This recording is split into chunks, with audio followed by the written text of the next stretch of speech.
that Devil May Cry did when it was really successful was it struck a balance that was just below Ninja Gaiden on that curve of being able to pick it up and play with the controller versus needing to sit down and master, go into combo lists and master, long strings of combos.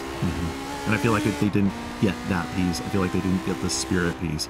And then the other side is, like I said, it's a fun game. It's still a fun game. Well, I think what you were saying about why did they, put the DMC label on this as opposed to just release it as a new franchise, and maybe that's why they did it. Is I mean, I'm sure they didn't, title it afterwards and stuff, but I mean to say we're going to make a Devil May Cry property and we have this action engine that we're gonna do is,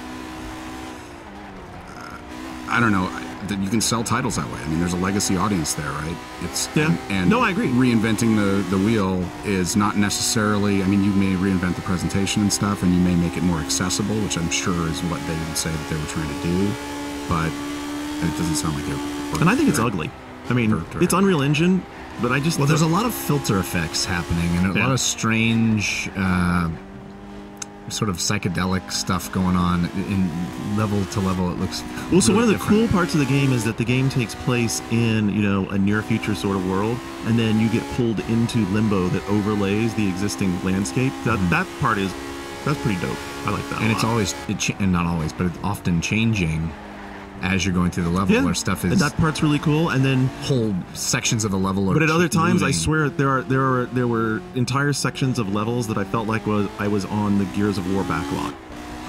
And that's not, and I don't mean that in a good way. I mean, like, I just think that it's very competent and it's fun, and there are a number of things that work in it, but it does not live up to where I think it could have been. And I think it could have gotten there. I mean, I don't know. Unreal Engine 3, though, I appreciate why you would use an engine. I'm not sure, though, that everything, just because you can do it in Unreal Engine, should be done in Unreal Engine. There's times where it just, like, that sort of Gears of War heavy enemy with, like, snot running over the outside of them look just doesn't completely work for everything, Like, I just think that if you go and compare this to a Bayonetta, so Ariel played Bayonetta all the way through, and I watched her play that game, and I'm interested to play that game one day when I have time, and I felt like it looked prettier. I felt like it looked, and interestingly enough, it's basically probably MT Framework, because that's a bunch of guys from Capcom, and we were at Platinum and made that game, right?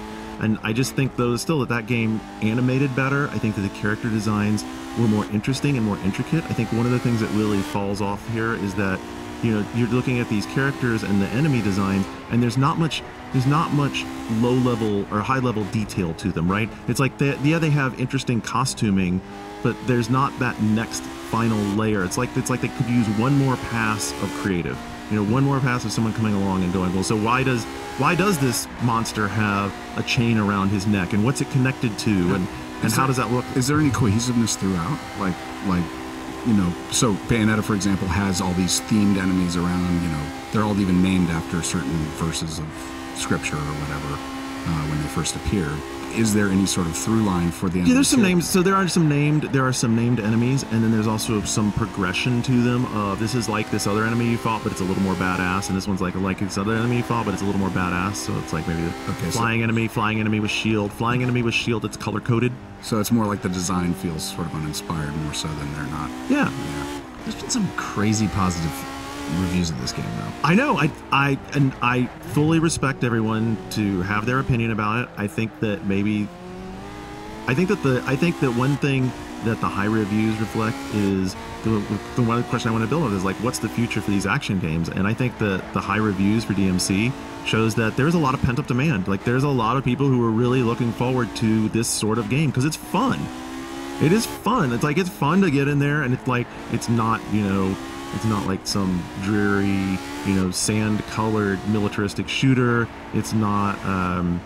At the other hand, it's not Mario hopping around sunshiny worlds. But it still has this very game feel. It has a really high sense of reward to their playtime that's spent with it. You're playing it. It's very exciting, especially when you get into those big matches and you have those good combos. And I think that honestly could bode really well for the future of this generation. This future of this genre as we go into a new generation, because being able to do better animations being able to do more and smoother animation is what this game type really yearns for. So do you think that maybe like Devil May Cry might be just being overburdened by the fact that this is what, the 7th of the installment of the series? 5th, but yeah. Fifth. Well, yeah, and I mean, I think that's definitely why they tried to reboot it. You know, that's definitely what they were going for in rebooting. Oh, another thing is that the dodge, so there's no lock-on, which is fine. I mean, I don't like the no lock-on because I think that in the kind of chaotic fights that this spurns, you need that.